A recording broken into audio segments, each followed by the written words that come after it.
গোঘাট বিধানসভার তৃণমূল কংগ্রেস প্রার্থী ডক্টর নির্মল মাঝি আজ এক বর্ণাঢ্য শোভাযাত্রা সহকারে মনোনয়নপত্র জমা দিতে এলেন আরামবাগ মহকুমা শাসকের দপ্তরে।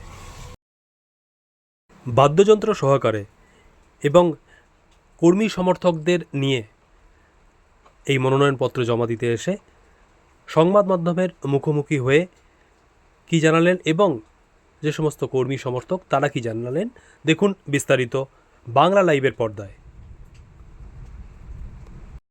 আজকে আরামবাগ বিধানসভায় আমাদের যে প্রার্থী হয়েছেন গোঘাট থেকে নির্মল মাঝি, তাদের আজকে নমিনেশন আমাদের বিধানসভা থেকে লাখো লাখো লোক, আজকে হাজার হাজার লোক আমরা আজকে এসডিএফিতে এসেছি।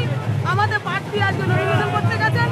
আমরা আজকে বাংলা নিয়ে আমরা একদম ঐক্যবদ্ধ হয়ে আমাদের গোঘাট বিধানসভা আমাদের মমতা বন্দ্যোপাধ্যায়কে উপহার দিবে, তার জন্য আমরা আজকে এই আরামবাগে আমরা এসেছি নমিনেশন করাতে আমাদের বাজনাপত্র নিয়ে। কৃষক বন্ধু পাচ্ছে, ভূমিহীন কৃষকরা পাচ্ছে, যুবসাথী পাচ্ছে, বার্ধক্য ভাতা পাচ্ছে, বিধবা ভাতা পাচ্ছে, খাদ্যশ্রী পাচ্ছে, সবুজ সাথী পাচ্ছে, কন্যাশ্রী পাচ্ছে। জনমুখী প্রকল্প মানুষকে পরিষেবা হিসাবে সরকারিভাবে দিয়ে যাচ্ছে। তো মানুষের বিশ্বাস আছে মমতা ব্যানার্জির উপর।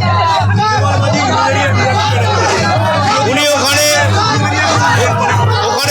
তো এখন ওদের সেই কুকুরে কামড়ালে মানুষের জলতাঙ্ক আরম্ভ হয়, তাই ওরা খেপে গেছে। জল দেখলে তৃণমূল দেখলেই ওরা যেমন জলতাঙ্ক হয়, জল দেখলেই কুকুর কুকুর করে, বিজেপি সেই রকম তৃণমূল দেখলেই তৃণমূল করে। ফরিদ খান,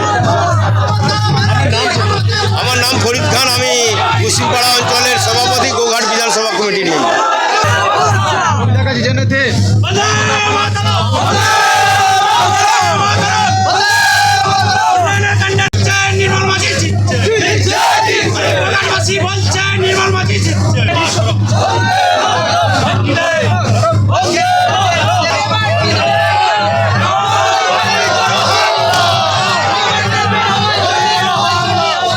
কালো মাথার সমুদ্রের গর্জন রাজপথে রাস্তায় নেমে এসছে মানুষের ভাবনা।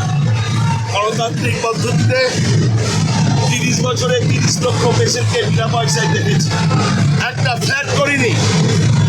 আমি যেখানে বিনা পয়সার ডাক্তার, তার উপরে ছোট্ট দুটো কুঠিতে আমি আমার মা থাকি। আমার আমানত, এটাই আমার কেমিস্ট্রি, এটাই রেসিপি।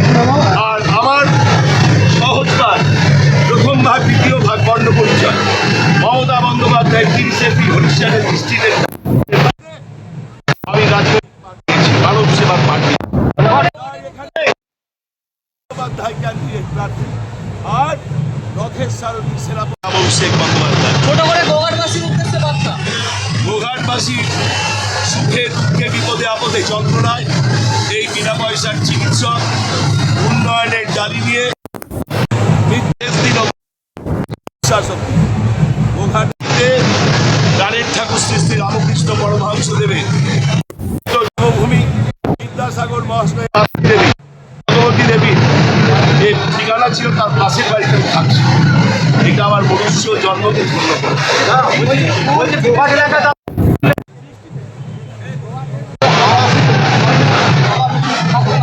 কেমিস্ট্রি একটাই, মমতা বন্দ্যোপাধ্যায়, অভিষেক বন্দ্যোপাধ্যায় মনে করেছেন তাদের দুধকে এখানকার গণদেবতা, এখানকার দলমত ধর্ম নির্বিশেষে বিজেপি, সিপিএম, কংগ্রেস, আইএসএফ সবাই 30 লক্ষ রুগীকে আমি বিনা পয়সায় দেখেছি।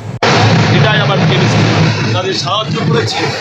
দল দেখিনি, ঠান্ডার রং দেখিনি, কংগ্রেস, সিপিএম, বিজেপি, আইএসএফ দেখিনি। রাত্রি 2-3 অব্দি রাত জাগা পাখির মতো তাদের সেবা। বিজেপি গোঘাটে আমি বিজেপিকে বিজেপি 4টে ক্যান্ডিডেট।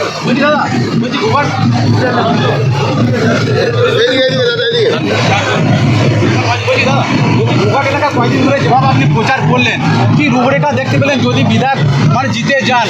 আপনার প্রথম কাজ কি হবে গোঘাটবাসীর জন্য? নেশন ট্যাক্সের কমলেন তো কি বলবেন? স্বাস্থ্য, শিক্ষা থেকে আরম্ভ করে এখানকার প্রাথমিক স্বাস্থ্যকেন্দ্র থেকে তার মানোন্নয়ন এবং এখানকার সমস্ত কাজকর্মে পরিমার্জন, সংস্করণ, পরিবর্তন, ব্রিজ গেজ, 4 লেনের ব্রিজ করা, আলু চাষি এবং সবজি চাষিদের জন্য বড় কোল্ড স্টোরেজ করা, আর আমার নেত্রী যার দূত হিসেবে গোঘাটের মাটিতে এসছে মমতা বন্দ্যোপাধ্যায় বলেছেন একজনও কৃষকের ঘামে ভেজা ফসলের যে টাকা সেটা পরিপূর্ণভাবে তারা ঠাউরে ঠাউরে পাবেন। কোনো কালোবাজারি মুনাফা, কোনো ব্ল্যাক মার্কেটিয়ার, কোনো ফোরে সেটাকে নিয়ে ব্যবসা করতে পারবে না। কারণ কে করেছে জানেন? বিজেপির ক্যান্ডিডেট করেছে। কত হাজার ভোটে? ওপরওয়ালা জানি। আমি ঈশ্বরও নই, আমি আল্লাহও নই, আমি অ্যাস্ট্রোলজারও নই। তবে এই 10 দিনে 200 পেশেন্টকে medical college Nilratan R G Kar national পিজিতে ভর্তি করেছি, ডায়ালিসিস করিয়েছি, অপারেশন করিয়েছি, ক্যান্সারের 4টে পেশেন্টকে ভর্তি করেছি। 40 লক্ষ টাকা খরচ হবে, একটা পয়সা লাগবে না। 3টে আরামবাগের নার্সিংহোমে 1,20,000 টাকা, 1,50,000 টাকা বিল হয়েছে। আমি ফোন করে ডাক্তারবাবুদের বলেছি গরিব মানুষ নুন আনতে পান্তা ফুরাই দিন আনে দিন খায়, একটা পয়সা নেওয়া চলবে না। বিজেপির ট্রিটমেন্ট কি করবেন? এটা গেল তো মানুষের জনগণের ট্রিটমেন্ট। ট্রিটমেন্ট শান্তিপূর্ণভাবে।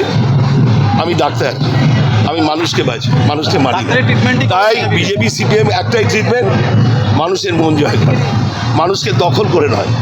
আর বিজেপি সিপিএম কংগ্রেস আইএসএফ সবার কাজ আমি করি, কারণ আমি প্রকৃত অর্থে রামকৃষ্ণ পরমহংসদেব প্রাণের ঠাকুর, চিরত্যাগী বিশ্বন্যাসী স্বামী বিবেকানন্দ এবং সারদামণি কামারপুকুরের যে তীর্থক্ষেত্র, সেখান থেকে যে বাণী উঠেছিল জীবে প্রেম, জীবে সেবা করে যে জন, সেই জন সেবিছে ঈশ্বর।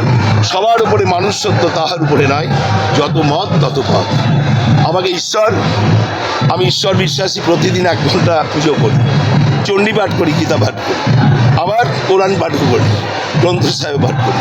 সর্বধর্ম সমন্বয়ে আমি মানুষের সাথে মানুষের পাশে, তাদের জীবনযুদ্ধের রঙ্গমঞ্চে ঘাত প্রতিঘাত চড়াই উতরাই, সুখে দুঃখে বিপদে আপদে, যে কোনো প্রয়োজনে, সুচিকিৎসার প্রয়োজনে বিনা পয়সা। এটাই আমার কেমিস্ট্রি, এটাই আমার রেসিপি। আর আমি দিদির সৈনিক, নেতা নই।